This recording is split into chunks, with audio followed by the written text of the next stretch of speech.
আসুন আসুন দাদারা, চর্মরোগ চুলকানি মলম, মাথা ব্যথা হলে লাগান, পেটে ব্যথা হলে লাগান, তারপরে কোমরে ব্যথা হলে লাগান, পেটে ব্যথা সবকিছু হলে লাগান, হলে লাগান, হলে লাগান, হলে লাগান।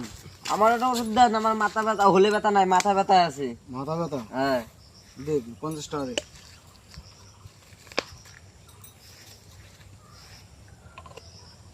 যা, পেটে ব্যথা হলে লাগান। আমার তো পেটে ব্যথা হলে ব্যথা হতো না। পেটে ব্যথা আমি তো ওইটাই করতেছি, পেটে ব্যথা হলে লাগান, মাথা ব্যথা হলে লাগান। দাও 50 টাকা দাও, আগরো ব্যাস দাও। অবনয় ঘাসের চর্মরোগ চুলকানি মলম। এই তো আজকে পাইছি হলে লাগানোর ওষুধ। ও কাকা, এই যে এদিকে আসো, এদিকে আসো। বলো বলো। তাহলে ভাই মাথা ব্যথা লাগান হলে। নাও, লাগাই 50 দাও। টাকা দাও। নাও কাকা, লাগাই দাও। আরে হোলের কথা বলি নাই তো বোকা চোদা। তা আপনি তো বলতেছেন মাথা ব্যথা হলে মাথা লাগান। ব্যথা হলে হলে লাগান, পেটে ব্যথা হলে হলে লাগান। তা হলেই তো খুলে हे प्रभु हे हरि राम कृष्ण